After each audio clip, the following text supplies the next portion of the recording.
It's expected. Macroevolution has never been demonstrated or observed. Creationists cannot help lying for Jesus. It is still lying. Had it ever occurred, it would dominate the fossil record of life on this planet and living things on this earth. Now, evolutionists are trying to fill in their holes with fantasies. The creationist hasn't stopped projecting since he started this mindless drivel of his. Have come up with the idea that, well, everything is a transitional form. Which is what we observe. Which is, of course, absurd. And another argument from personal incredulity rears its ugly head. Because there are no morphological differences between species which are great enough to consider them as one genus or another. Is the creationist kidding? It sounded to me like he just described the fact that there are gradual and simple steps in certain transitional forms that make it difficult for the creationist to classify as one genus or another. Funny that.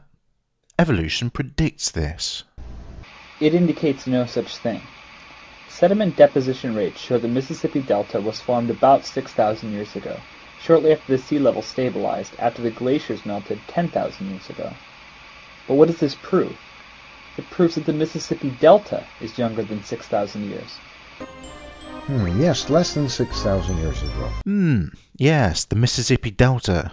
Of course, you shy away from that information. Hardly. The ExtantDodo stated it openly. One of the major geological features of the Earth, less than 6,000 years.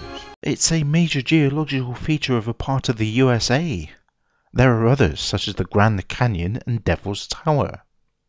And the Mississippi Delta is not the oldest feature on the planet. It is in fact one of the youngest. Of course, you don't like that, I guess. Does anyone else think the extreme arrogance of the creationist in assuming he knows how other people think on any given subject is disgusting and vile? But just as Mr. Pendleton said, of course, then there's the 4,000-year gap between the time that you think the Ice Age ended, 10,000 years ago, and the deposition of the Delta. The gap can be explained by other geological features across the planet, not to mention the existence of human history, and not to mention the fact that we've been breeding domestic dogs from wolves for over 10,000 years. Which would have been 4,000 years later? 10 out of 10 for observation. So, at the current rate, it took 4,000 years for that deposition to occur? Why do creationists take so long in getting to an actual point? According to what you just said, no. You just contradicted yourself. What? Let's listen to the ExtantDodos again, shall we? This whole Mississippi River Delta could have been formed in 6 to 10,000 years. Now, mind you, they don't take into consideration that there had been a worldwide flood. After which, maybe half of that Delta Earth had come down in the first 100 years or so. It indicates a young Earth. It indicates no such thing. Sediment deposition rates show the Mississippi Delta was formed about 6,000 years ago, shortly after the sea level stabilized after the glaciers melted 10,000 years ago. But what does this prove?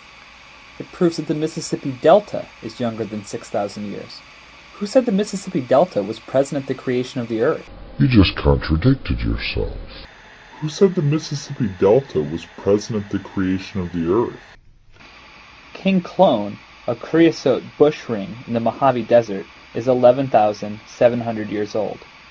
It's fun to talk about really old plants. What does any of this have to do with the age of the Earth? Ah, the old carbon-14 pitfalls again. Ah, the old creationist. I think carbon-14 dating is flawed because I don't like how it disagrees with my Bible. Argument. However, since you're having trouble understanding what Mr. Pendleton's saying here, let me try to explain it to you. How many times is the creationist going to insult people who actually know better than he does about such subjects? You see, geology provides evidence that there was a global flood on this Earth. Geology does no such thing. For example, sediment and rock layers are not sorted by density, nor are they jumbled haphazardly. Fossils are not sorted by density, nor jumbled haphazardly. Geological layers on various points on the planet are not uniform. All of these would be requirements for a global flood, and none of them have been satisfied. We're still waiting for the creationist to tell us why he thinks carbon-14 dating is flawed. Any bets on whether he's going to be forthcoming on this subject? Now stay with me here. You see, if the event of the Noachian flood is verifiable by science, which it is not, this substantiates the Bible. Correction. Even if this event were true, which we know from observable reality that it is not, it would only substantiate one specific account within that particular book of myths. And since the Bible is then substantiated with science, then it goes to reason that the event of the creation is also true. Twice in the space of less than a minute, the creationist has committed a non sequitur. According to the creationist, if the flood is proven, which it is not, then everything in the Bible must be true as well. That's one hell of a leap from one account in the Bible to all accounts in the Bible. Now, any logical person would expect one to provide separate evidence for each of the individual claims made therein, as is the coming judgment of the world. These psychos keep going on about their so-called judgment on the world. It's as if they want this planet to be destroyed. Frankly, it's evil, it's sickening, and these people are morally reprehensible. By the way, preaching is most unscientific, and special pleading is the clearest demonstration that the creationist has no case to present. Not sure how their resistance to forest fires and plant diseases indicates a young Earth. Right, now at this point, every time the creationist removes the Pendleton segment from a video in which he is addressing the ExtantDodos, I will be putting it back in so that we can see what the creationist is deliberately, deceptively, and misleadingly cutting out in their attempt to make the ExtantDodos look foolish. So back in context. Now what's the reason that the bristlecone pine and the sequoia trees are so old? Two reasons. One is their resistance to plant diseases, as well as their resistance to forest fires. Indicates a young Earth. Not sure how their resistance to forest fires and plant diseases indicates a young Earth. Logic is apparently not a required feature of creation science. Well, you're not very good at logic at all, as we've seen. Yeah, this is coming from a creationist who was fooled into believing that a video that was hosted by a channel that was clearly marked as satire was actually a genuine attack on evolution and science. Duh. You see, if they're resistant, that means they're more likely to live. And this has to do with the age of the Earth. What again exactly? Obviously, you haven't studied the science behind this at all. More insults.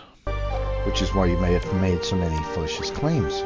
More psychological projection. You see, the environment of the Earth before the Noachian flood was much different than it is today. Since the flood hasn't been proven to have happened, this is meaningless speculation.